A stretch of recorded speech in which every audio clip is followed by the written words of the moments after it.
أعوذ بالله من الشيطان الرجيم بسم الله الرحمن الرحيم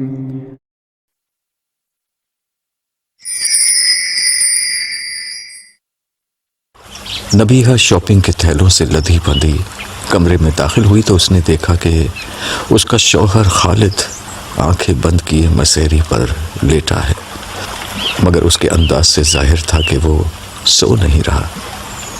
نبیہا چہک کر بولی، ہیلو خالد، تم کب آئے؟ خالد نے آہستگی سے آنکھیں کھولتے ہوئے کہا، تمہاری بلا سے، کم از کم بتا کر تو جایا کرو کہ کہاں جا رہی ہو۔ میں کب سے گھر آیا ہوا ہوں، مگر تمہارا عطا ہے نہ پتہ، گھر میں کسی کو بھی نہیں معلوم کہ تم کہاں گئی ہو۔ خالد کے لہجے میں بیزاری تھی۔ ان دونوں کی شادی محبت کی تھی، لیکن یہ محبت اب ماضی کی داستان تھی۔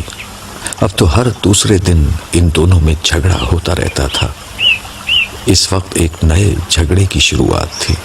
شوہر کے سامنے خاموش رہنا کیا ہوتا ہے، یہ نبیہا کی تربیت میں شامل نہیں تھا۔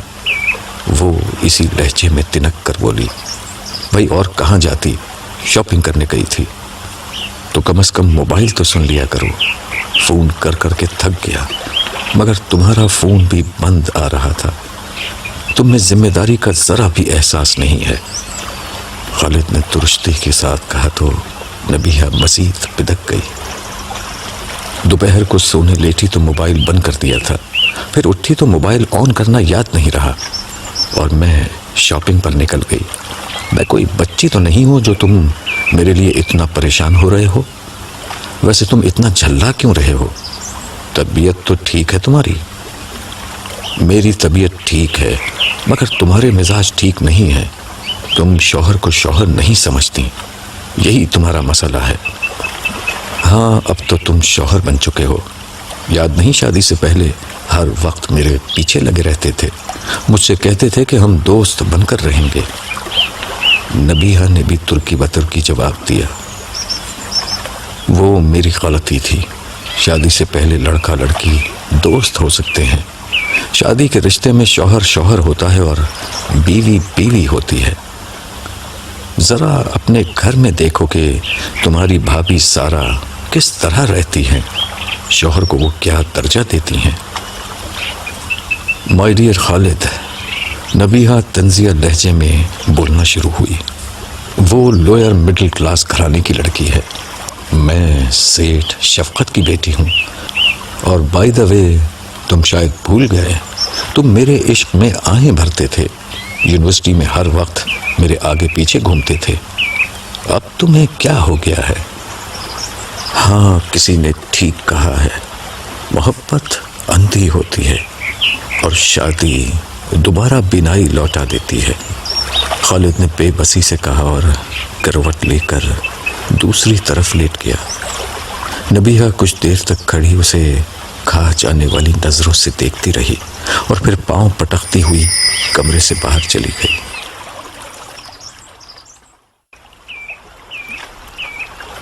دروازے کی گھنٹی بجی۔ صبا نے دروازے پر جا کر پوچھا، کون؟ باہر سے آواز آئی، میں ہوں جنید، دروازہ کھولو۔ صبا نے دروازہ کھول دیا۔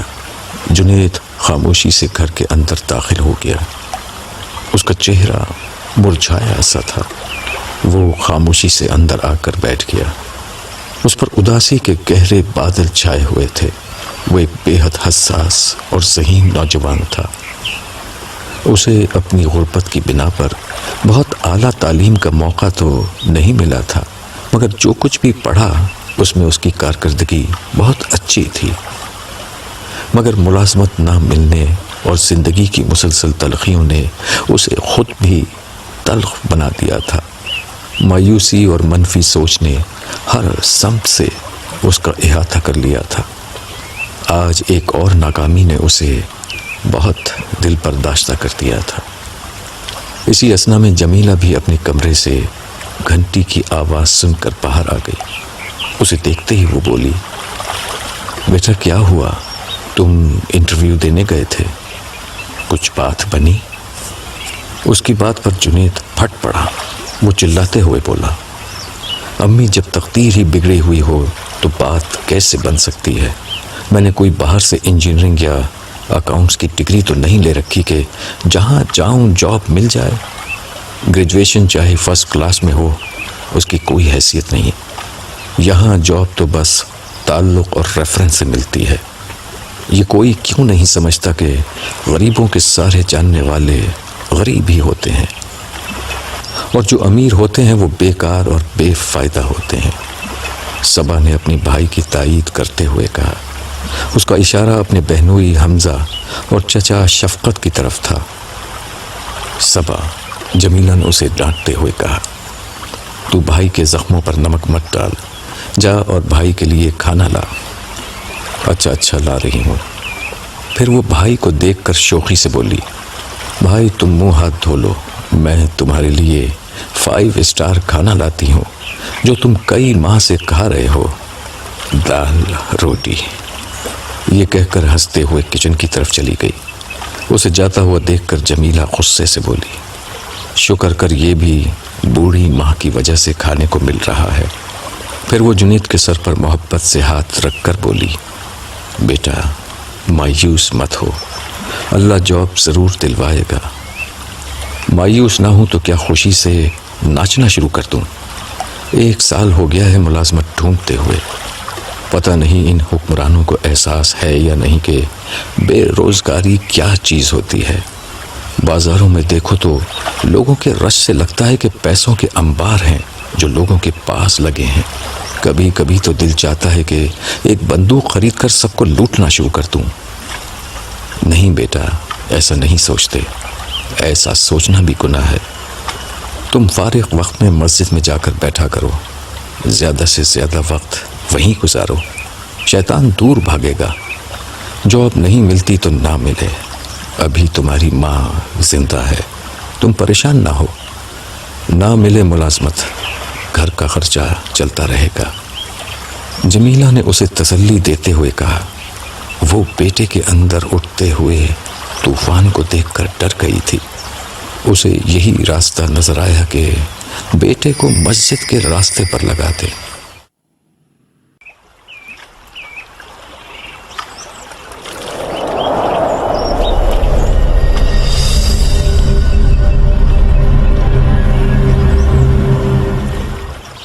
عبداللہ اور داؤد قصر الحمرا کے مختلف حصوں کو دیکھتے ہوئے آگے بڑھ رہے تھے، تاہم داؤد کا دھیان تو عبداللہ کی باتوں میں اٹکا ہوا تھا۔ آخرکار اس سے رہا نہ گیا، اس نے عبداللہ کو مخاطب کر لیا، میرا بس ایک آدھ سوال اور ہے، پھر یہ بات شاید پوری ہو جائے گی۔ دراصل میرے ذہن میں یہ الجھن بدستور ہے کہ اگر ہم مہرے ہیں تو پھر وہ امتحان کہاں گیا؟ داؤد نے اپنی اصل الجھن کو دوبارہ سامنے رکھ دیا۔ مہرے ہم مجموعی بساط کے لحاظ سے ہیں، خارج کی دنیا کے لحاظ سے ہیں۔ امتحان کا تعلق اس خارجی بساط سے نہیں جو دنیا میں بچھی ہے۔ امتحان یہ ہے کہ خارج کی دنیا کو ہم نے کیسا بنا دیا۔ خارج کی دنیا اور اس بساط کا فیصلہ تو اللہ کرتے ہیں۔ امتحان اس بات کا ہے کہ اپنے اندر کی دنیا، اپنی ذات، اپنے نفس اور اپنی شخصیت کو ہم نے کس رنگ میں ڈھالا ہے۔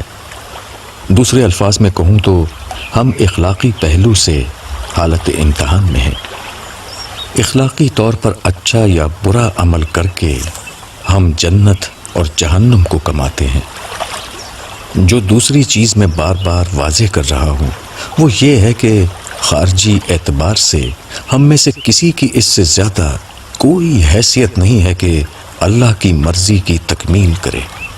لوگ اس بات کو نہیں سمجھتے اور خارج کی دنیا کی کامیابی اور ناکامی کو اپنا مسئلہ بنا لیتے ہیں۔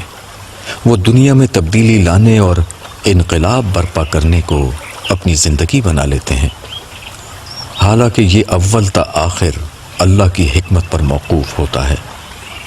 فرد کے لیے تو اصل مسئلہ یہ ہے کہ اس نے اپنی شخصیت کو ٹھیک کیا ہے یا نہیں۔ اس کی نجات اسی پر موقوف ہے۔ اس بات کو قرآن مجید نے بار بار بیان کیا ہے کہ جنت کی فلاح اپنی ذات کی اصلاح اور تبدیلی پر موقوف ہے، نہ کہ خارجی دنیا میں کسی قسم کی تبدیلی لانے پر، کیونکہ خارج میں تبدیلی اگر کوئی شخص لانا بھی چاہے تو بغیر اذن رب کے نہیں لا سکتا۔ تو کیا ہم خارج کو بدلنے کی کوشش نہ کریں؟ نہیں، ایسا نہیں ہے، بالکل کریں، ضرور کریں، مگر اس کے ساتھ یاد رکھیں کہ خارج کا فیصلہ اللہ کی حکمت کرتی ہے، اس لیے کبھی مایوس نہ ہو، نہ اسے زندگی کا مشن بنائے، ورنہ شدید مایوسی ہوگی۔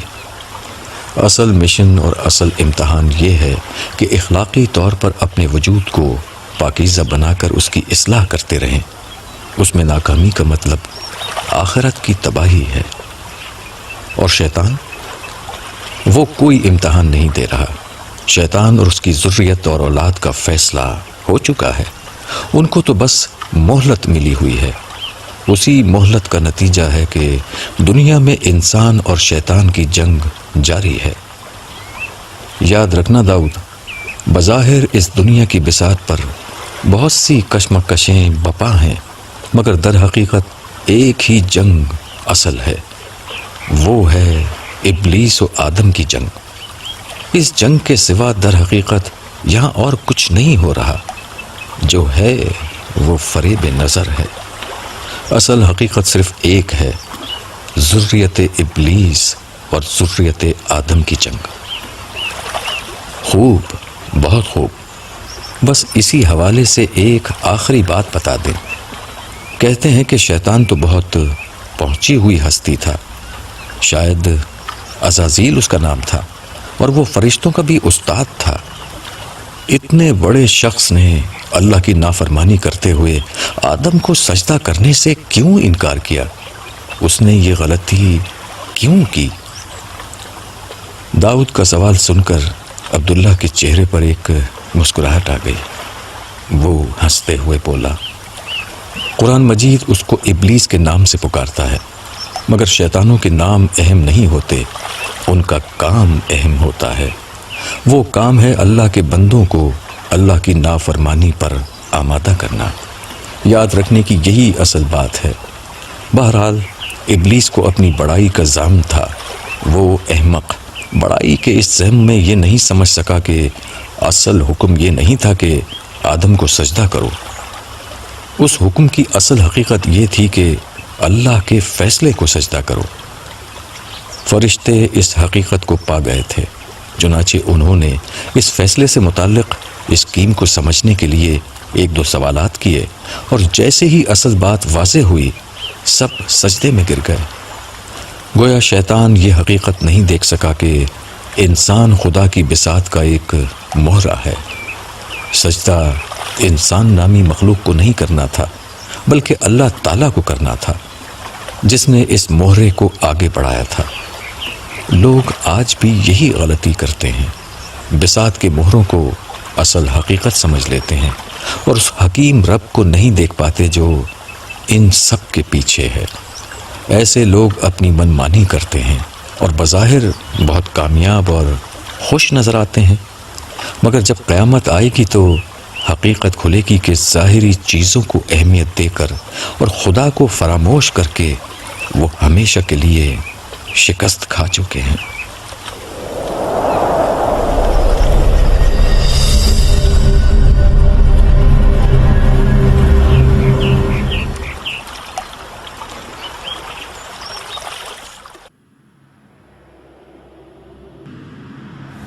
سردار عزازیل کی جے ہو، سردار کی جے ہو۔ بار بار یہ نعرے فضا میں گونج رہے تھے۔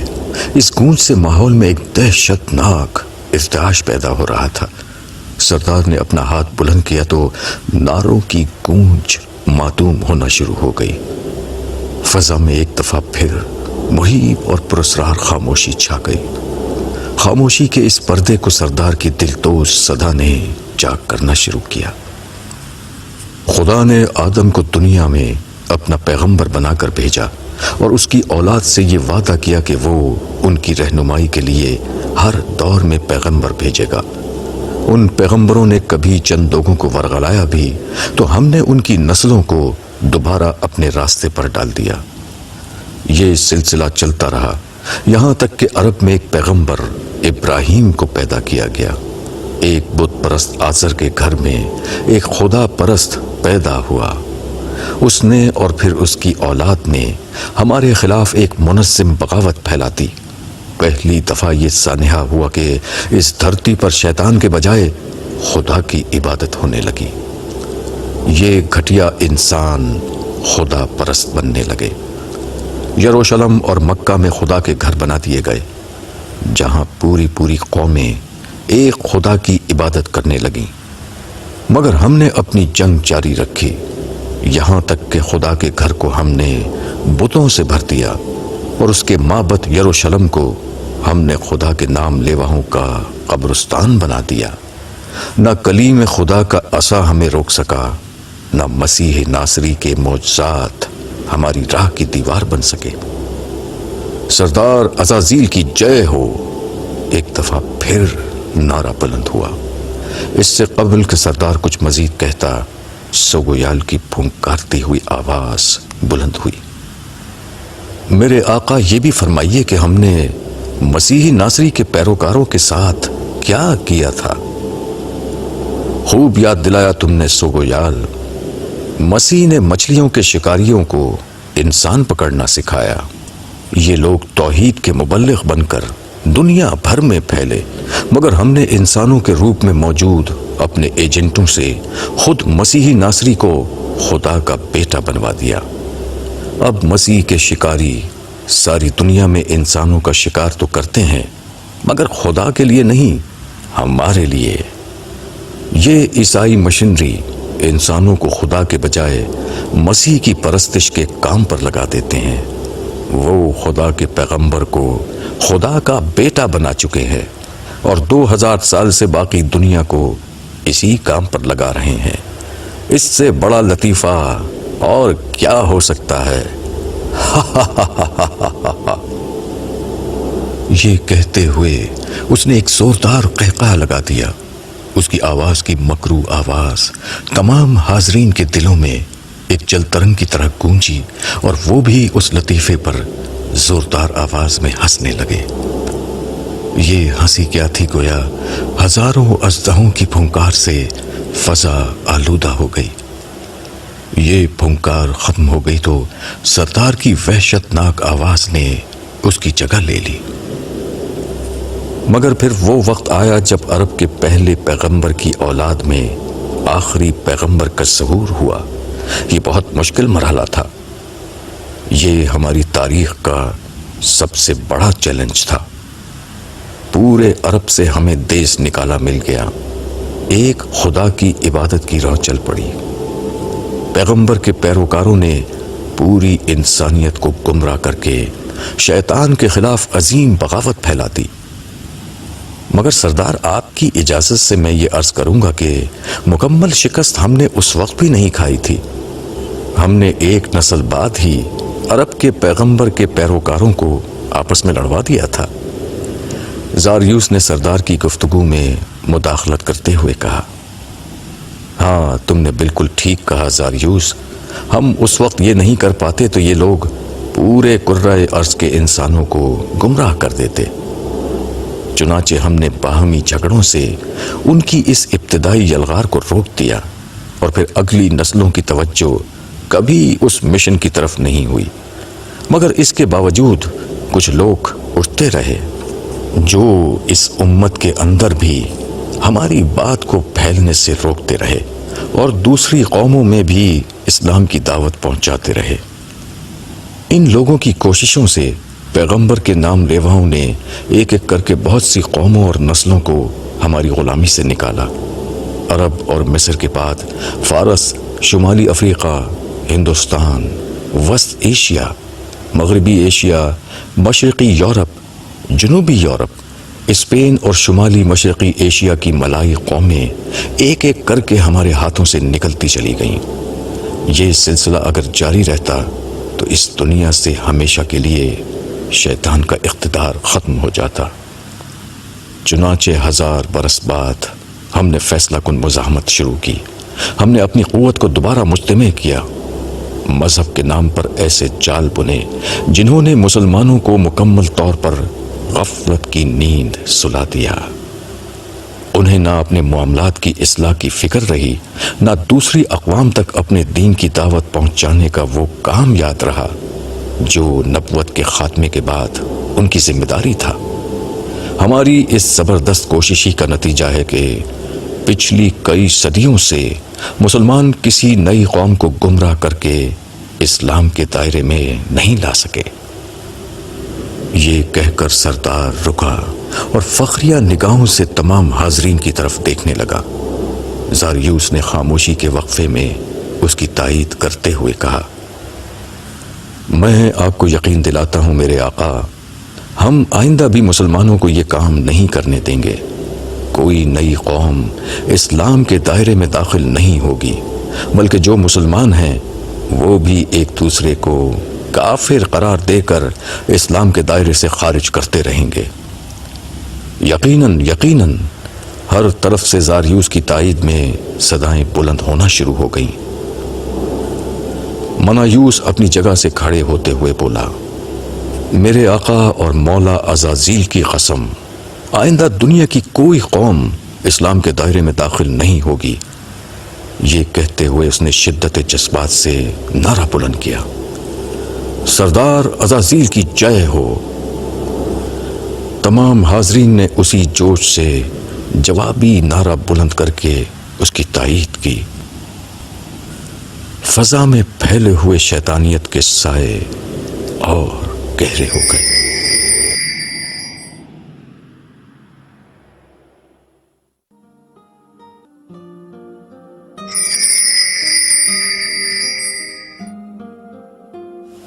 بھائی بہت اچھی دعوت رہی، تم نے اچھا انتظام کیا تھا، حمزہ نے کمرے میں داخل ہوتے ہوئے سارا سے کہا۔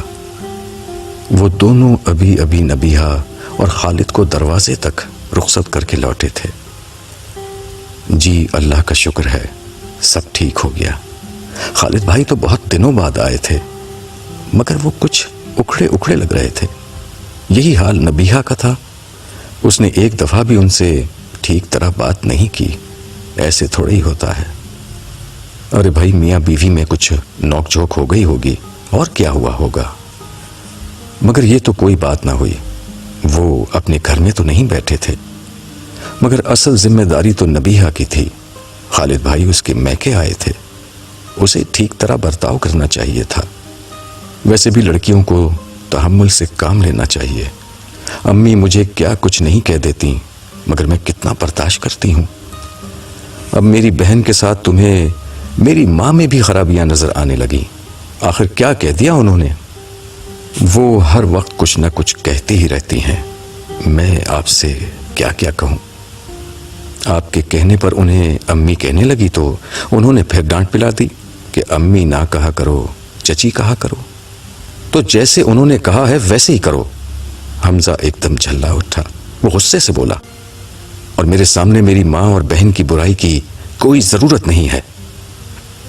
میں کسی کی برائی نہیں کر رہی، نبیہہ کے بھلے کے لیے کہہ رہی ہوں۔ رہی چچی کی بات تو میں ان کی بھی شکایت نہیں کر رہی۔ شکایت کروں تو ہر روز ایک نئی داستان سنانی پڑے گی۔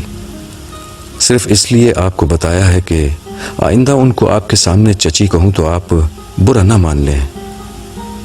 سارا نے قدرے ناراضی سے کہا۔ وہ سارا دن کے کام کاج کے بعد بری طرح تھک چکی تھی۔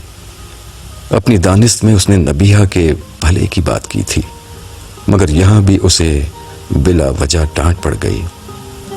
حمزہ کو بھی احساس ہوا کہ سارا کا کوئی قصور نہیں ہے، وہ بلا وجہ غصہ ہوا ہے۔ وہ اپنے لہجے کی تلافی کرتے ہوئے بولا، چلو چھوڑو ان فضول باتوں کو، تمہارے لیے ایک خوشخبری ہے، بوجھو تو کیا ہے؟ سارا نے سوالیہ نظروں سے اسے دیکھا۔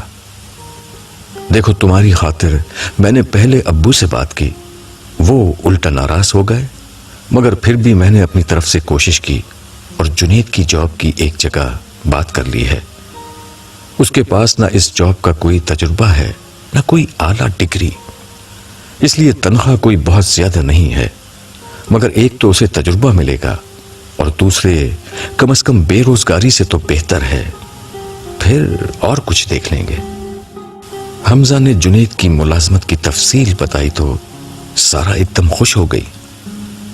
سچ آپ نے کتنا بڑا کام کر دیا ہے، تھینک یو حمزہ، آپ کتنے اچھے ہیں، آپ نے مجھ پر بڑا احسان کیا ہے۔ حمزہ نے اس کی بات پر مسکرا کر کہا، ارے بے وقوف، میاں بیوی ایک دوسرے پر احسان نہیں کرتے، ایک دوسرے کا ساتھ دیتے ہیں۔ سارا نے احسان مندی سے گردن جھکا لی۔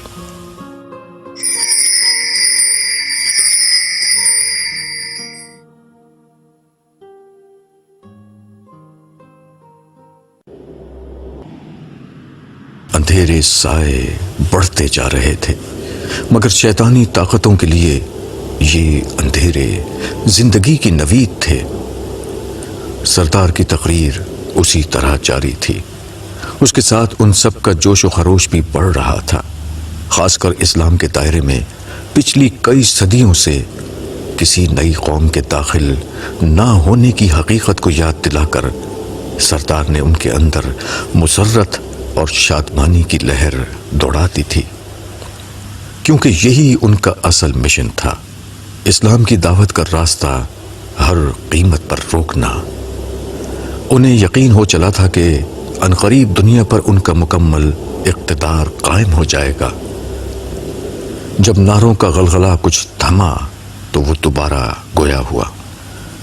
ہم نے مغرب میں یاجوج و ماجوج کے لشکروں کو منظم کیا، دنیا کا اقتدار ان کے قدموں میں آ گیا، ان کے ذریعے سے انکار خدا، آخرت فراموشی اور دنیا پرستی کی ایک نئی لہر کو منظم کر دیا، جس کے بعد اب دنیا کی قومیں اسلام کے دائرے میں داخل نہیں ہوتی بلکہ مغربیت کے دائرے میں داخل ہوتی ہیں، حتیٰ کہ مسلمانوں کے خواص اور عوام بھی اب مغربی تہذیب کے سامنے سجدہ کرنے پر مجبور ہیں۔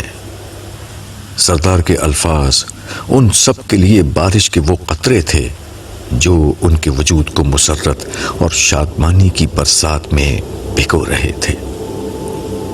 رہے ان کے مذہبی لوگ تو ہم نے ان کو انہی ہتھیاروں سے قابو کر رکھا ہے جن سے یہودیوں اور مسیحوں کو قابو کیا تھا۔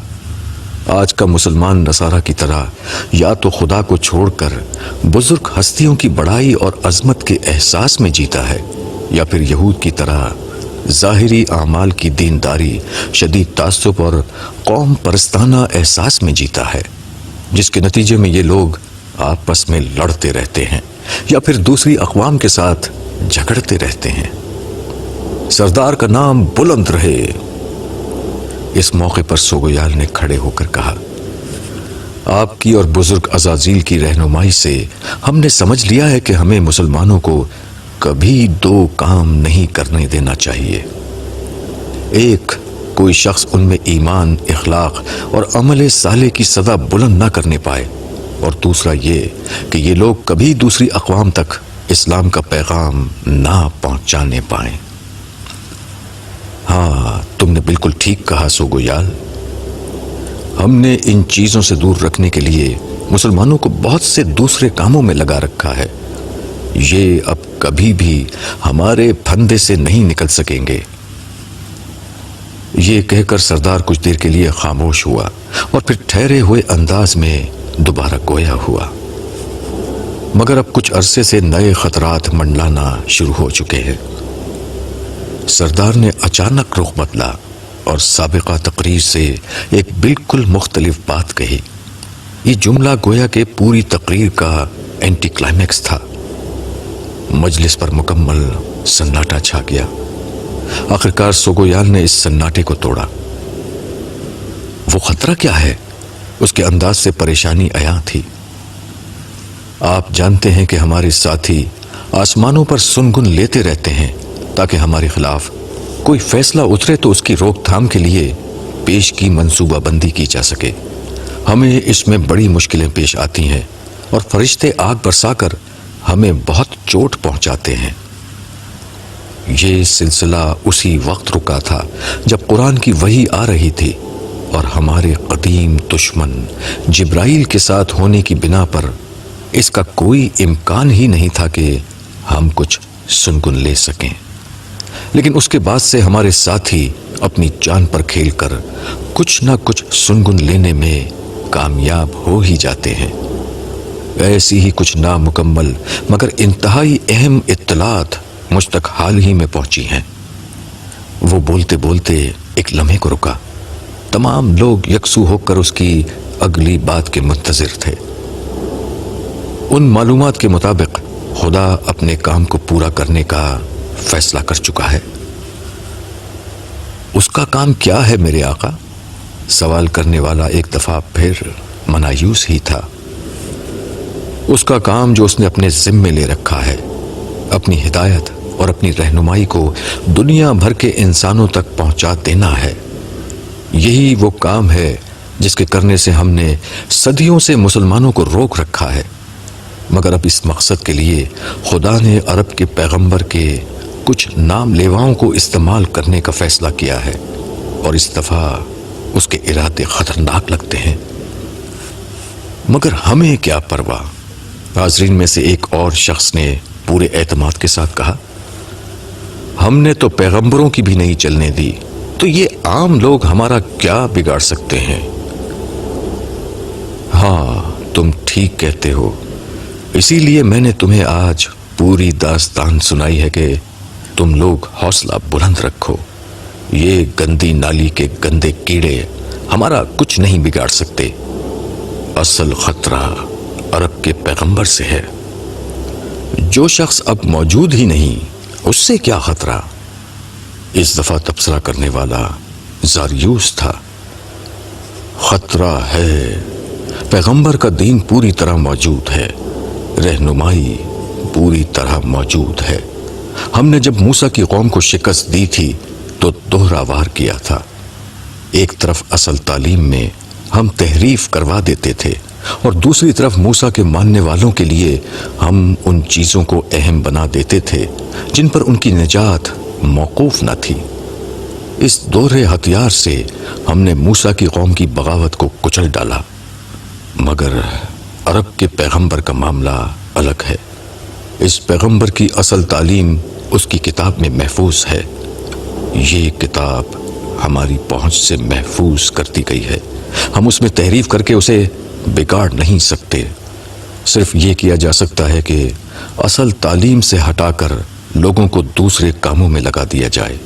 تاہم اگر کچھ ایسے لوگ پیدا ہو جائیں جو اصل تعلیم کو پوری طرح سمجھ کر اپنا مسئلہ بنا لیں تو وہ اسی طرح خطرناک ثابت ہوں گے جیسے پیغمبر کے ابتدائی ساتھی ہمارے لیے خطرناک ثابت ہوئے تھے۔